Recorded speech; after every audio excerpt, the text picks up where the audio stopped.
Whitney Wales, Mrs. Gustafson. I'm here to read Chapter 15 from Mr. Popper's Penguins. Chapter 15, Popper's Performing Penguins. At that moment, they were interrupted by the manager, who came in with a groan. "What's the matter?" asked Mr. Greenbaum. "The marvelous Marcos who closed the program haven't turned up, and the audience are demanding their money back." "What are you going to do?" asked Mr. Greenbaum. "Give it to them, I suppose. And here it is Saturday night, the biggest night of the week. I hate to think of losing all that money." "I have an idea," said Mrs. Popper. "Maybe you won't have to lose it, as long as it's at the end of the program. Why don't we just have the penguins rehearse in there on a real stage? We'd have more room, and I think the audience would enjoy it." "All right," said the manager. "Let's try it." So the penguins had their first rehearsal on a real stage. The manager stepped out on the stage. "Ladies and gentlemen," he said, raising his hand, "with your kind indulgence, we are going to try out a little novelty number tonight. Owing to unforeseen circumstances, the marvelous Marcos are unable to appear. We are going to let you see a rehearsal of the Popper Performing Penguins instead. I thank you." In a dignified way, the Poppers and the Penguins walked out onto stage, and Mrs. Popper sat down at the piano. "Aren't you going to take off your gloves to play?" asked the manager. "Oh, no," said Mrs. Popper. "I'm so used to playing with them that I'll keep them on if you don't mind." Then she started Schubert's Military March. The penguins began to drill very nicely, wheeling and changing their formations with great precision until Mrs. Popper stopped playing the piano in the middle of the piece. The audience clapped vigorously. "There's more to it," explained Mrs. Popper, half to the manager and half to the audience. "Where they form in a hollow square and march in that formation. It's so late, we'll skip that tonight and jump to the second part." "You're sure you don't want to take your gloves off, madam?" asked the manager. Mrs. Popper, smiling, shook her head and began the Merry Widow Waltz. 10 of the penguins now formed in a semicircle as Nelson and Columbus in their midst put on a wild sparring contest. Their round black heads leaned far back so that they could watch each other with both round white eyes. "Gork," said Nelson, punching Columbus in the stomach with his right flipper and then trying to push him over with his left flipper. "Gaw," said Columbus, going into a clinch and hanging his head over Nelson's shoulder as he tried to punch him in the back. "Hey, no fair," said the manager. Columbus and Nelson broke loose as the other 10 penguins, looking on, applauded with their flippers. Columbus, who sparred politely with Nelson until Nelson hit him on the eye, whereupon Columbus retreated with a loud "Ork."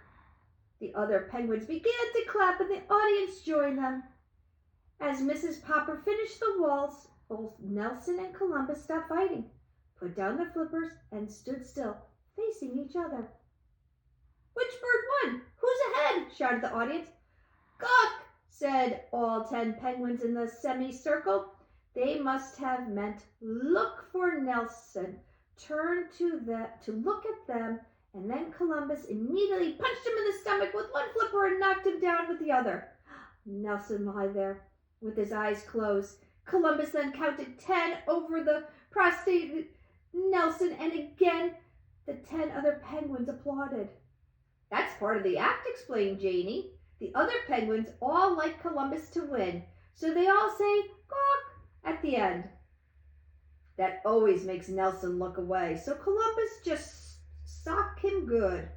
Nelson now rose to his feet, and all the penguins formed in a row and bowed to the manager. "Thank you," said the manager, bowing back. "Now comes part 3, said Mr. Popper. "Oh, Papa," said Mrs. Popper, "you forgot to bring the 2 painting step ladders and the board." "That's all right," said the manager. "I'll get the stagehands to bring some."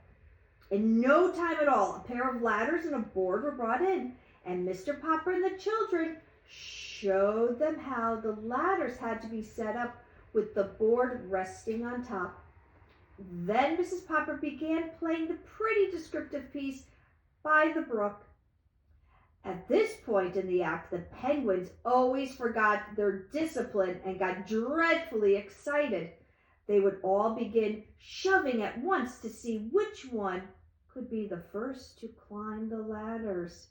However, the children had always told Mr. Popper that the act was all the funnier for all the pushing and scrambling, and Mr. Popper supposed it was.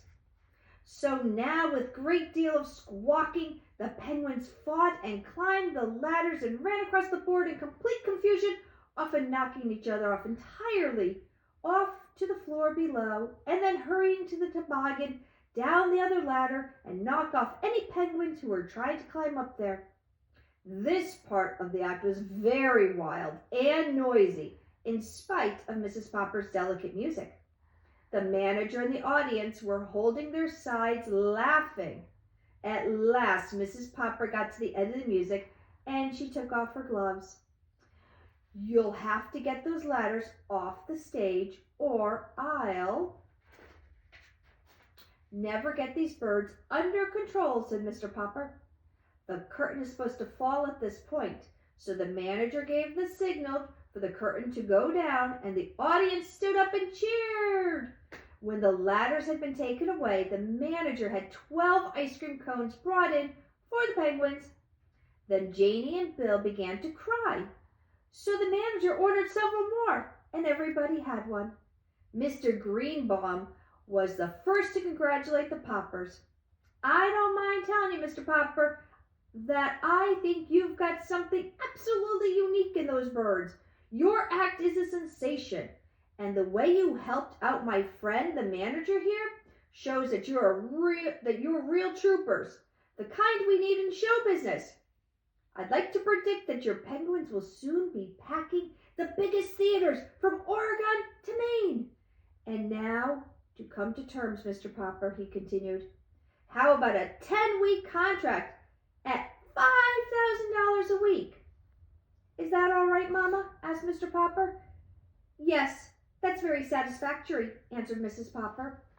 Well then, said Mr. Greenbaum, just sign these papers and be ready to open next Thursday in Seattle. And thanks again, said the manager. Would you mind putting on your gloves again for just a minute, Mrs. Popper? I'd like you to start playing that military march again and let the penguins parade for a minute. I want to get my ushers in here to look at those birds.